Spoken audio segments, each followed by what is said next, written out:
at 5. Heather, modern-day cattle rustlers are finding some easy targets. It's just been a sad ordeal, and it's very frustrating. Tonight, a warning for ranchers, what the cows are doing right now that's making them easier to steal. Plus, God versus guns. Today we choose our children over a false sense of security. God, hear our prayer. A message to lawmakers. Can prayer keep a plan to let Oklahomans pack heat without a license from passing? And saving a church that some say is a part of the fabric of Oklahoma City's history. What a councilman plans to do. It's right now at 5. You're watching Oklahoma's News 4 at 5. Right now at 5, worried ranchers. Thieves are targeting their livestock. The latest case happening near Watonga, and that's where nearly 24 cattle were taken. New at 5, why cattle are easy targets right now. News 4's Kelly Rolliard has details for us. The Department of Agriculture says most of the time after cattle are stolen, they bring them to places like this to try to resell them. They say this has been happening way too often. Cattle theft actually kind of goes up this time of year because cattle are out on wheat.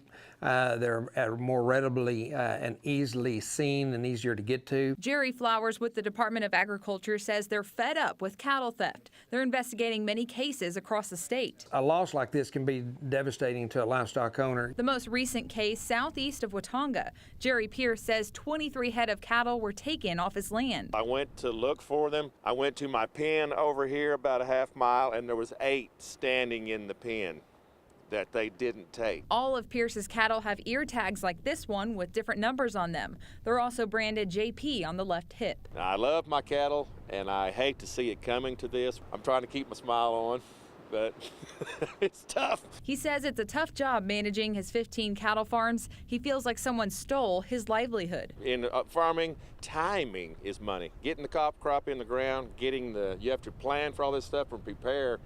And then you get all the way down to selling them, and then they're gone. Flowers says the only way to get cattle theft to stop is for people to say something if they see something. Get nosy, to be nosy, busybodies, to see who's driving up and down these county roads. If you see something out there that doesn't belong there, get on the phone, call 911. Pierce believes karma will catch up to the thieves. Go ahead, steal all you want. You're only cheating yourself. That's going to come back to you in the end, and I firmly believe that. In Blaine County, Kelly Rolliard, Oklahoma's News 4.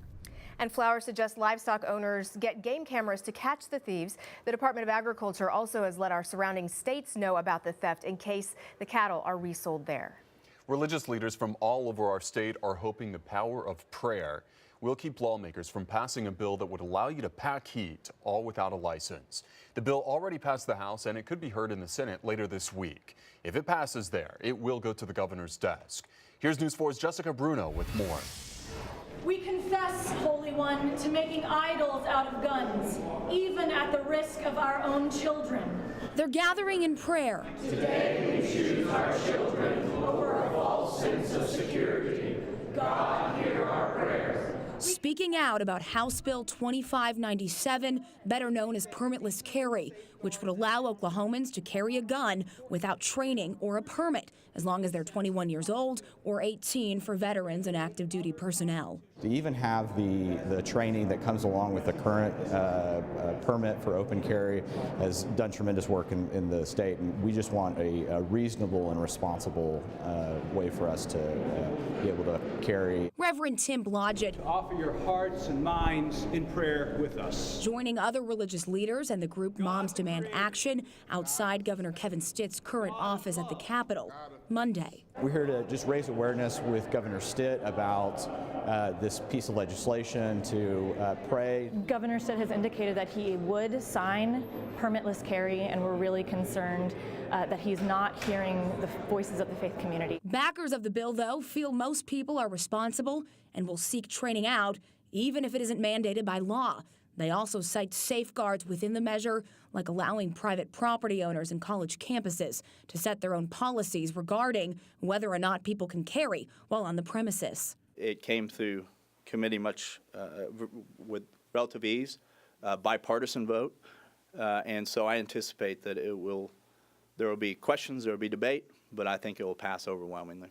The bill is expected to make its way through the Senate sometime later this week, which is why religious leaders and Moms Demand Action are returning to the Capitol Tuesday to ask lawmakers not to sign it. We want to make sure that the governor knows that we want more than thoughts and prayers. We want life. At the state capitol, Jessica Bruno, Oklahoma's News 4. That Moms Demand Action rally is set to happen tomorrow at 9 a.m. It'll be on the first floor of the rotunda at the state capitol. Now, first weather from the Forewarned Storm Team. Well, we have a beautiful spring day outside.